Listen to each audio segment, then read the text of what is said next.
पण जोपर्यंत sensor certificate हातामध्ये नाही तोपर्यंत ट्रेलर सुद्धा बाहेर काढायचा नाही. बऱ्याचदा हल्ली प्रोपोगंडा फिल्मचा एक पेव फुटलेला आहे. काही लोक एखाद्या विशिष्ट घटनेचा प्रोपोगंडा करतात, काही लोक धर्माचा करतात वगैरे वगैरे. ही फिल्म तशी आहे का? त्यांचे इव्हेंट्सची नावं बदला नाही तर रिप्लेस करा. हो हो. निवृत्त लष्करी अधिकाऱ्यांना पण फिल्म दाखवली ही. काही लोक आले होते. त्यांच्याकडनं काय रिस्पॉन्स होता? मला असं वाटतंय की त्यावेळेला 26/11चा अटॅक कदाचित आपण थांबवू शकलो असतो. आत्ता काय काय काय केसेस आहेत त्या सुद्धा तुम्ही लढताय?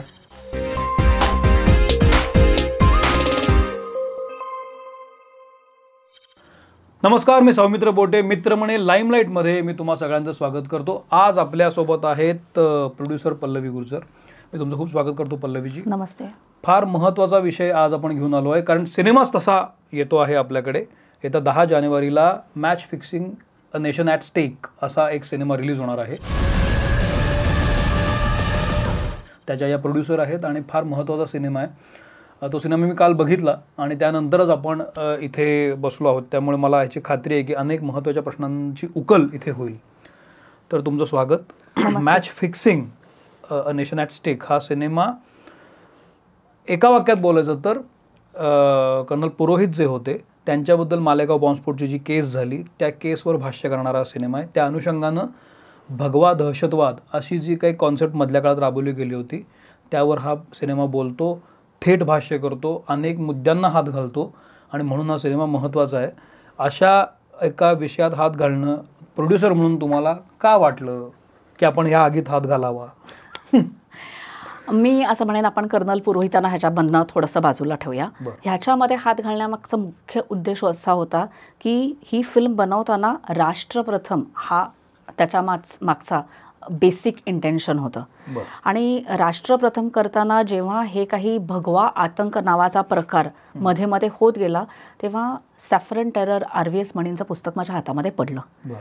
ते पुस्तक वाचताना काही काही गोष्टी अजून उलगडत गेल्या की हे असं काही नव्हतंच आणि ह्या सगळ्या गोष्टी तेव्हाच्या राजकारणाने क्रिएट केल्या होत्या. ह्या सगळ्या गोष्टी कुठेतरी लोकांपर्यंत पोचायला पाहिजेत. आणि एक फिल्म ही तशी चांगली प्रोसेस आहे, त्याच्याकडनं आपण मासेसपर्यंत पोचतो. पण त्याच्यामध्ये काही फारसा प्रॉब्लेमही न येता आपल्याला ही फिल्म लोकांपर्यंत पोचवायला पाहिजे. आणि बेसिकली हा जो नरेटिव्ह आहे भगवा आतंक की जो कधी नव्हताच, कारण हिंदू माणसं ही तशी कधी नव्हतीच, आपण तसे नाहीच होत. आपण सगळ्यांना आपल्यामध्ये सामावून घेणारे लोक आहोत. आपण स्वतःला सनातन धर्म असं समजतो. आपण असं नाही म्हणत की मी हिंदू असं म्हणण्यापेक्षा आपण सनातन धर्माला जास्ती महत्त्व देतो. त्या सनातन धर्माचा विचार करून हा हिंदू आतंकच्या अगेन्स्ट काहीतरी व्हायला पाहिजे, म्हणजे हा टर्मच्या अगेन्स्ट की जी अस्तित्वातच नाही आहे त्याच्यावरती काहीतरी व्हावं म्हणून ही फिल्म करावी. हे पुस्तक करताना गुगल करताना the game behind saffron terror नावाचं पुस्तक मला नेटवरती म्हणजे किंडलवरती दिसलं. म्हणून ते पुस्तक मी घेतलं, विकत घेतलं. कर्नल कंवर खटानाने लिहिलेलं ते पुस्तक आहे. आणि त्याच्यामध्ये थोडा नंतर लक्षात आलं की ते मिलिटरी इंटेलिजन्समध्ये होते, आर्मीमध्ये होते. त्याच्यामध्ये कर्नल पुरोहितांचा काही वेगळ्या पद्धतीने म्हणजे ॲज अ कॅरेक्टर, आपण परत मी म्हणते की कर्नल पुरोहित नको, त्याच्यामध्ये राज पुरोहित म्हणून त्या कॅरेक्टरचं नाव आहे. आणि ह्या सगळ्या गोष्टींचा आपल्याला खूप संशोधन करायला लागेल, किती खरं आहे, किती खोटं आहे, काय आहे. पण ह्यापेक्षा जास्ती ह्या काही ठराविक घटना भारतामध्ये घडलेल्या आहेत, त्याला लिंक करून हे सत्य आपण लोकांपर्यंत बाहेर कसं काढू म्हणून घडवलेली ही एक फिक्शनल गोष्ट आहे.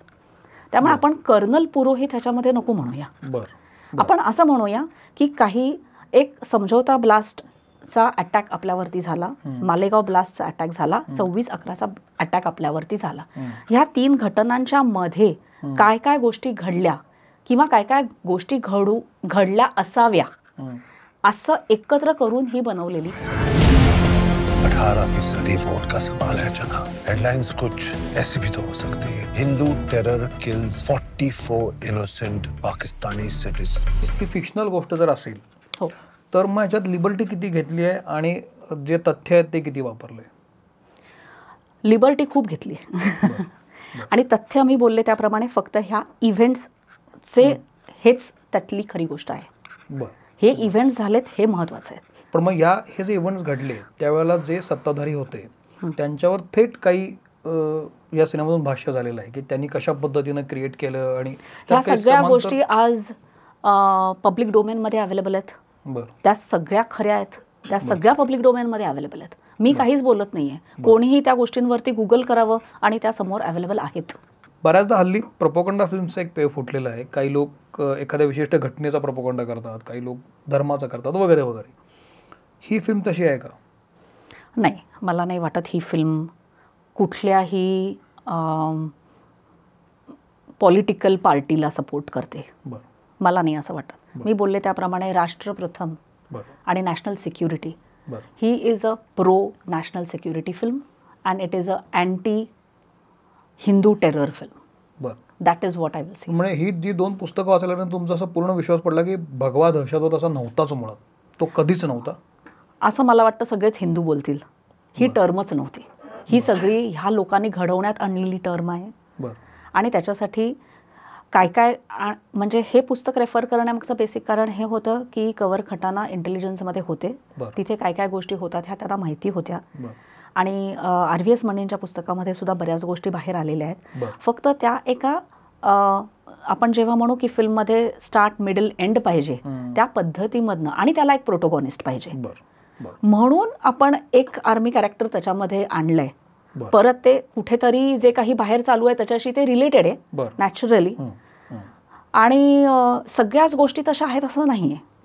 आणि म्हणून ती फिल्म आपण प्रोटोगॉनिस्ट तुरुंगात जातोय इथे सोडून दिली. त्याच्या पुढे अजून बऱ्याच गोष्टी घडलेल्या आहेत आणि त्याच्यावर आम्ही काहीच बोलतच नाही होत आणि आम्हाला त्याच्यावरती पुढे काही करायचं पण नाहीये. बेसिकली हेच इंटेन्शन होतं. तुम्ही आता खूप मोठ्या विषयाला हात घातलाय. तर जनरली असा विषय आपण मांडला की 2 महत्वाचे हर्डल्स आपल्यासमोर असतात. एक की कुणीतरी केस करतं आणि त्याचं चित्रीकरण किंवा त्याचं प्रदर्शन थांबवतं आणि दुसरं सेन्सॉर. ह्या दोन्ही गोष्टींना मी तोंड देऊन काय घडलं हे कसं होतं अनुभव? नाही, ह्या दोन्ही गोष्टींना मी तोंड दिलेलं आहे. आणि सेन्सरला गेल्यानंतर जेव्हा सेन्सरच्या त्या टीमनी ती फिल्म बघितली तेव्हा जवळजवळ पाऊण 1 तास त्यांचं आतमध्ये डिस्कशनच चालू होतं. कारण म्हटलं तर त्याच्यामध्ये आक्षेप करण्यासारखं काहीच नव्हतं. म्हटलं तर काहीच नाही आहे. कोणीही फिल्म बघावी की त्याच्यामध्ये कोणी आक्षेप करेल की ह्याच्यामध्ये हे शब्द आहेत, खूप मारामारी आहे, काय अजून काही गोष्टी आहेत. तर तसं त्याच्यामध्ये काहीच नाही आहे. त्यामुळे त्यांना आक्षेप करण्यासारखं त्याच्यामध्ये काही नव्हतं.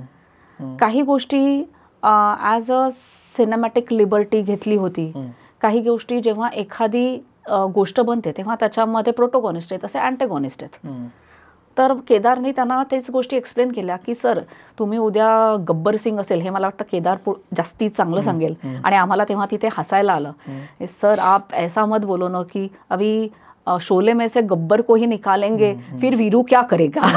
म्हणजे अशा ही गोष्टी तिथे झाल्या. अर्थात आम्ही काही एका टर्म्स पॉइंट्सवरती ती हे संपवलं की ह्या 6 गोष्टींवरती तुम्ही चेक कराल. कुठेही कट आला नाही. शब्द त्याने आम्हाला बदलायला लावले.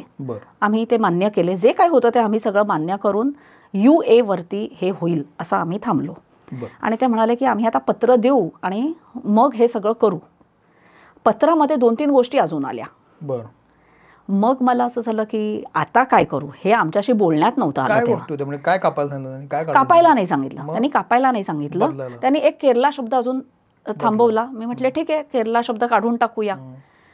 त्यांनी काही फारसा फरक पडत होता असं मला वाटत नव्हतं. ठीक आहे केरला शब्द आपण काढूया.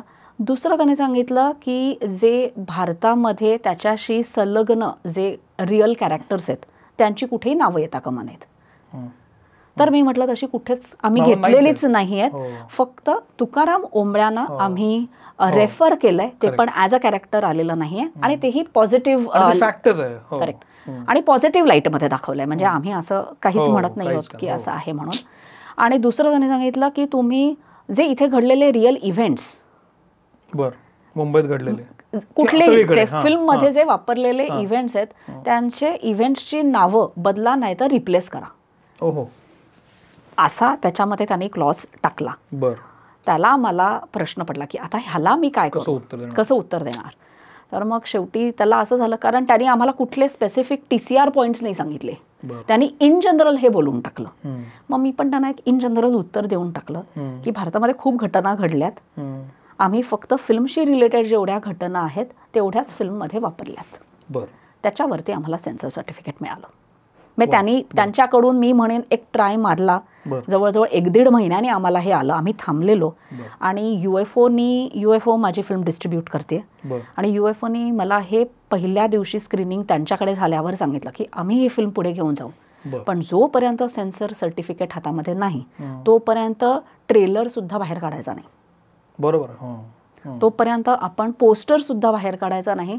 आपल्या हातामध्ये सेन्सर सर्टिफिकेट आल्यानंतरच आपण ह्या सगळ्या गोष्टी चालू करायच्या, तुम्हाला किती काही वाटलं. पण या हरकत नाही, या सिनेमामध्ये साधर्म्य दाखवणारी अनेक पात्र आहेत, व्यक्तिरेखा आहेत. याच्यामध्ये साध्वी आहे, त्याच्यामध्ये कर्नल आहे, त्याच्यामध्ये केंद्रातले अनेक सत्ताधारी त्यावेळचे आहेत, खूप लोक आहेत जे तुम्ही कळतं की अरे कोण असू शकेल.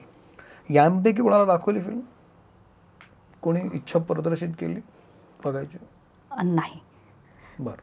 नाही म्हणजे खरंच नाही. म्हणजे मी आता विचार करते, कारण हे कालचं पहिलं प्रायव्हेट स्क्रीनिंग पुण्यामध्ये आम्ही ठेवलं. बरं. तोपर्यंत आम्ही हे कोणालाच काहीच दाखवलं नाही. तर या माझ्या बोलण्यातून तुमच्या लक्षात असेल की खूप वास्तवाजवळून जाणारी फिल्म ही आहे, कारण अनेक अशा व्यक्तिरेखा मला पाहायला मिळाल्या की ज्यांना मी पेपरात वाचलं होतं, फोटोत पाहिलं होतं, ज्यांचे रेफरन्स आले होते, ज्या घटनांचे रेफरन्स मी यापूर्वी वाचले आहेत, अशा अनेक गोष्टींना धरून ही फिल्म झालेली आहे. केदार गायकवाड दिग्दर्शित ही फिल्म आहे. केदारने यापूर्वी मराठी सिनेमे केलेले आहेत, आता तो हिंदीत त्याची पहिली फिल्म आहे. केदारची निवड कशी केली तुम्ही? केदार आणि मी आधी एक मिस यू मिस्टर नावाचा पिक्चर करत होतो. त्याच्यामध्ये मी तेव्हा त्याचा P&A बघत होते प्रोड्युसरकडनं, आणि केदार त्याचा DOP होता. तोही ठाण्यातला, मीही ठाण्यातली, त्यामुळे असं करता आम्ही ठाण्यामध्ये 1-2दा भेटलो. केदारमध्ये मला 3 गोष्टी दिसतात. एक म्हणजे केदारमध्ये जिगर होती, गो अँड डू इट. काही झालं तरी मला हे कम्प्लीट करायचं आहे, कुठलीही गोष्ट तो जी हातामध्ये घेईल ती त्याच्यामध्ये जिगर होती की काही झालं तरी तो त्या कम्प्लिशनपर्यंत नेईल, हे मला दिसत होतं. ॲम्बिशियस होता आणि पॉझिटिव्हली ॲम्बिशियस होता, पहिली गोष्ट. दुसरी गोष्ट, तो ह्या विषयाला समजून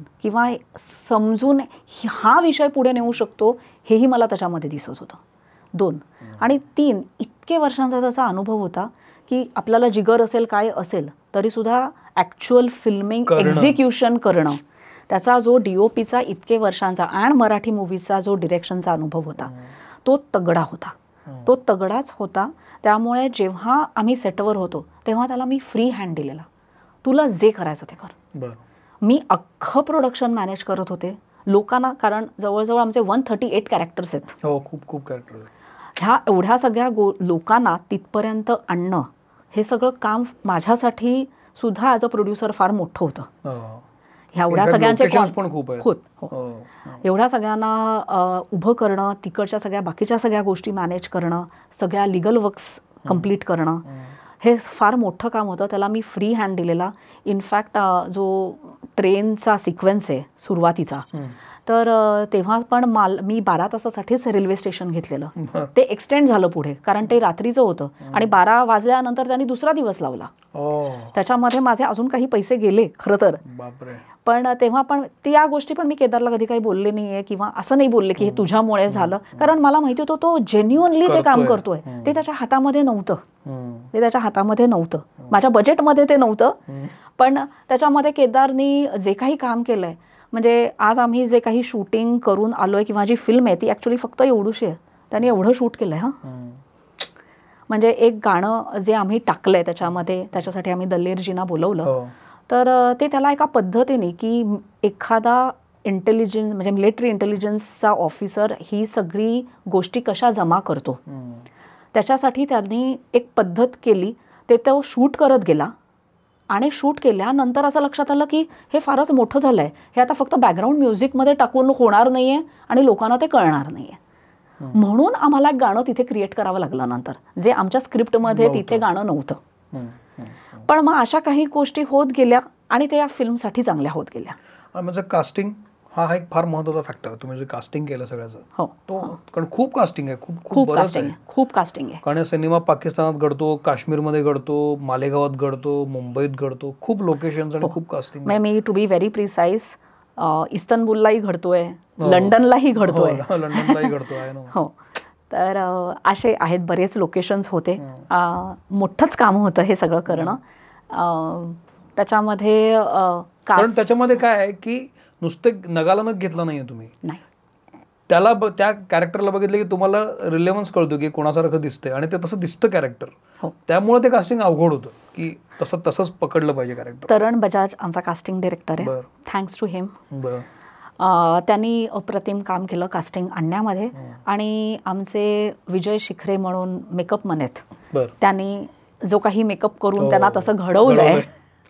कॉस्ट्युम डिझायनर सुबोध श्रीवास्तव, त्यांनी सुद्धा छोट्या गोष्टींवरती फार महत्त्वाचं काम केलं की तेव्हाचे कपडे कसे असतील, काय असेल, जे काय असेल तो पिरियड रिफ्लेक्ट करायला जे काही करायला पाहिजे ते त्यांनी फार चांगलं केलं.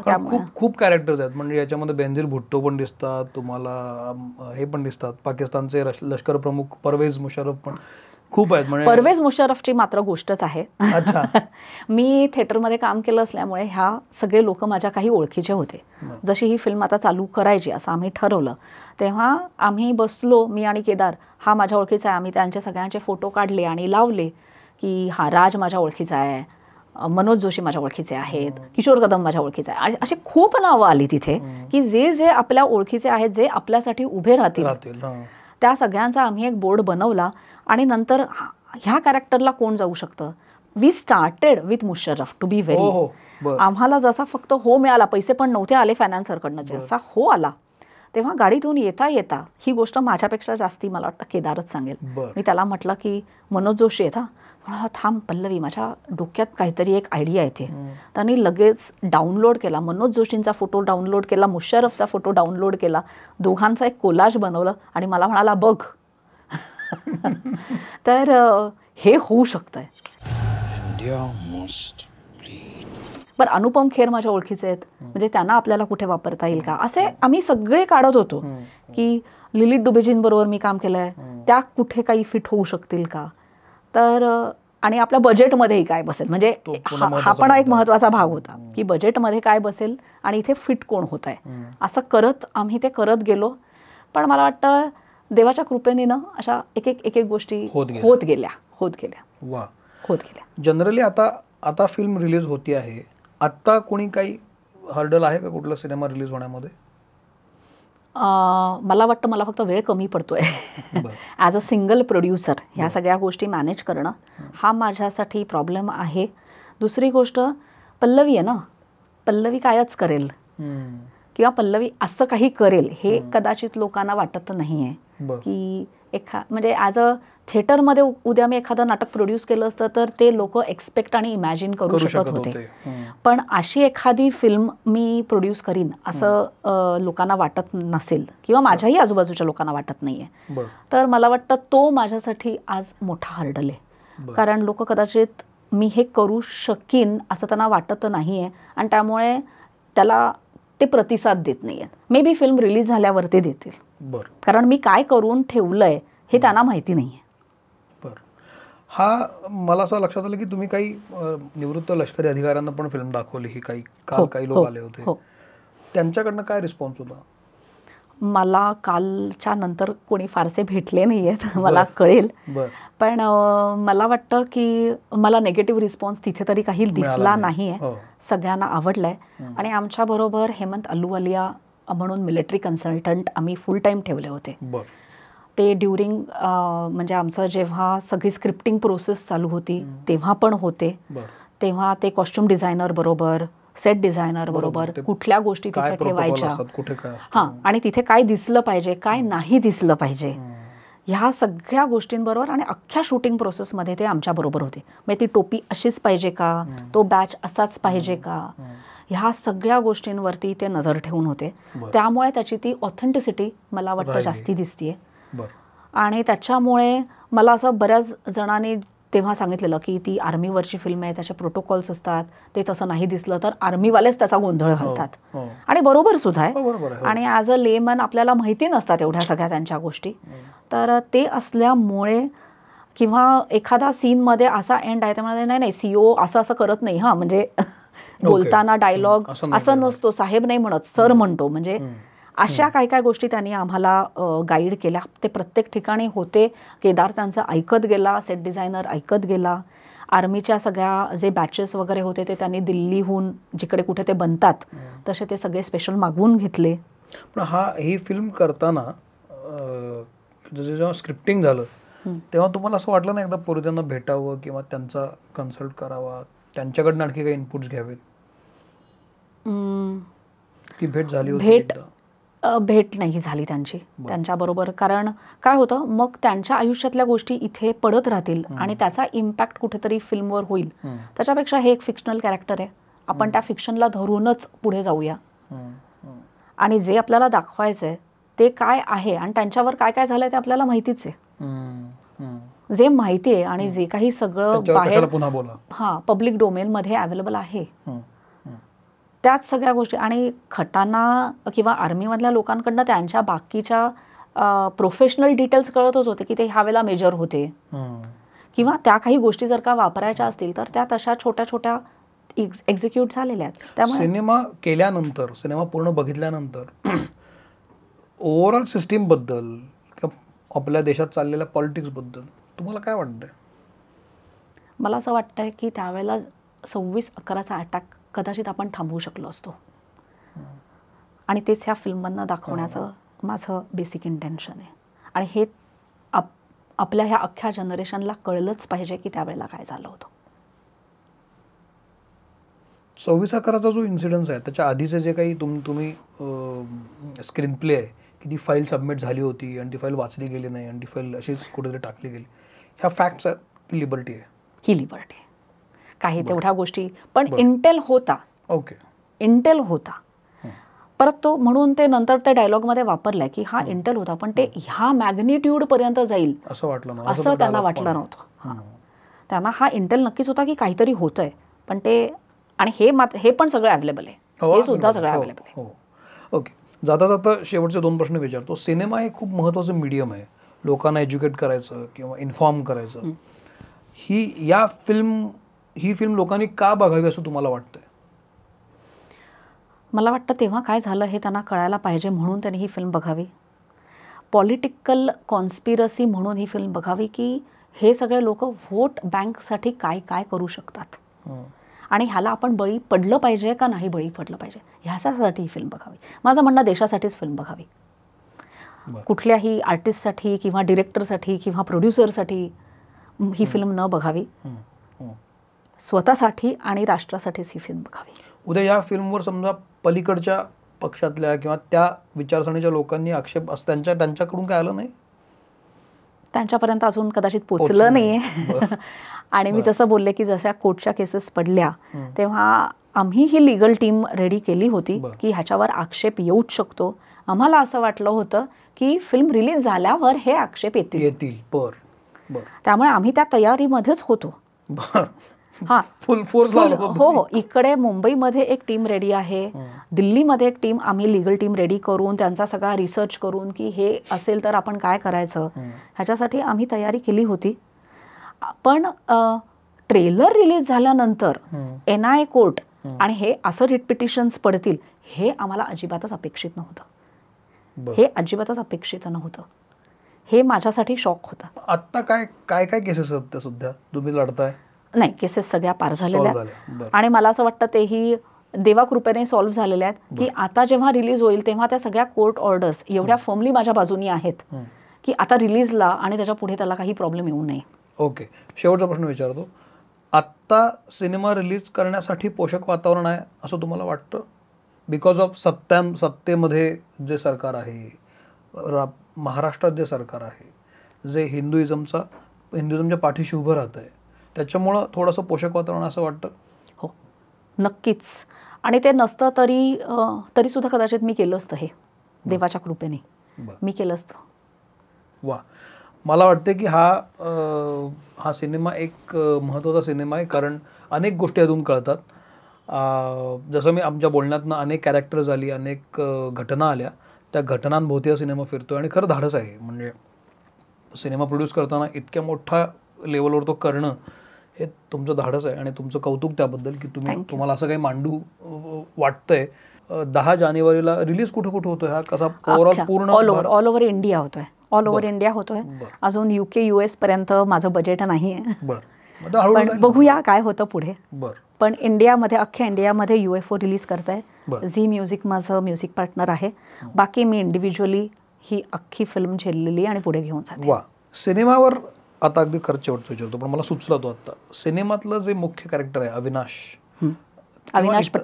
पटवर्धन आणि इतर जे कॅरेक्टर्स आहेत त्यापैकी कुठल्या कॅरेक्टरने खूप काम केलं, कुठल्या नटाने जास्त काम केलं असं तुम्हाला वाटतं? स्वतःवर काम केलं, अभ्यास केला, असा काय अनुभव आहे? मला वाटतं सगळेच. आपण एक एक मग घेऊया हवं तर. Vineet Kumar Singh was a fantastic actor. Vineet Kumar तर सॉलिड आहेच. हां. विनीत कुमारनी फार, आणि केदारनी ते नाव धरून ठेवलेलं की नाही मला विनीतच पाहिजे. विनीतला अप्रोच केलं, विनीत हो म्हणाला, हे आमच्यासाठी खूप महत्त्वाचं होतं आणि त्यांनी मला फुल सपोर्ट दिला. विनीतनी त्याच्यावरती म्हणजे इतकं अप्रतिम काम केलं आहे की म्हणजे मी त्याच्याबद्दल काय पूर्ण त्यानं स्वतःला. राज अर्जुननी त्याच्यावरती खूप काम केलं. म्हणजे त्याचं पण जे कॅरेक्टर आहे कर्नल इमाम, की जो त्या जिहादींना आणि ISIला मधली कडी येतो, आणि त्याच्यामध्ये ॲक्च्युली आम्हाला आता हा 2.5 तासात पिक्चर बसवण्यासाठी आम्ही खूप सारे सीन्स कापलेत अनफॉर्च्युनेटली, पण त्याच्याही कॅरेक्टरला आम्ही ॲक्च्युली एक एंड दिलाय ॲज अ ह्युमन, की जो आम्हाला इथे आणताना आलाय. आय विश मी OTT वरती ते सगळं नीट रिलीज करीन. खूप सीन्स आम्हाला इथे कापायला लागलेत महत्त्वाचे वेळेनुसार आणि क्रिस्पली बसवण्यासाठी. तर राज अर्जुननी त्याच्यावर काम केलं आहे, मनोज जोशींनी अप्रतिम काम केलं आहे, आणि बाकीचे सगळ्यांनीच जे काही त्यांचं कॉन्ट्रीब्युशन दिलं आहे, छोटं का न होईना. वा. इट्स अ टीम वर्क आणि जेन्युइनली फिल्म बनवलेली आहे पल्लवीजींनी. तर मला असं वाटतं की ही फिल्म थिएटरमध्ये जाऊन बघितली पाहिजे, त्यानंतर आपण त्याच्यावर बोलू शकतो, भाष्य करू शकतो. तर तुम्हाला खूप शुभेच्छा. तर 10 जानेवारीला match fixing the nation at stake हा हिंदी सिनेमा पूर्ण भारतात रिलीज होतो आहे, आणि हिंदी असल्यामुळे तो सर्वच भाषिकांना पाहता येईल, बघता येईल आणि अनुभवता येईल. मला असं वाटतं की हा सिनेमा पाहिल्यानंतर आपण याच्यावर जास्त बोलू शकतो, पण पाहण्यासारखा सिनेमा आहे. आपल्या आजूबाजूची खूप कॅरेक्टर्स याच्यामध्ये दिसतात. पल्लवीजी, तुम्ही बीइंग ठाणेकर इतकं मोठं शिवधनुष्य उचललं हिंदीमधलं आणि पूर्ण भारतामध्ये ते रिलीज करताय, त्याबद्दल तुमचं कौतुक आणि तुम्हाला खूप शुभेच्छा. सिनेमा नक्की बघा थिएटरमध्ये जाऊन, आणि कसा वाटतो मला सांगा.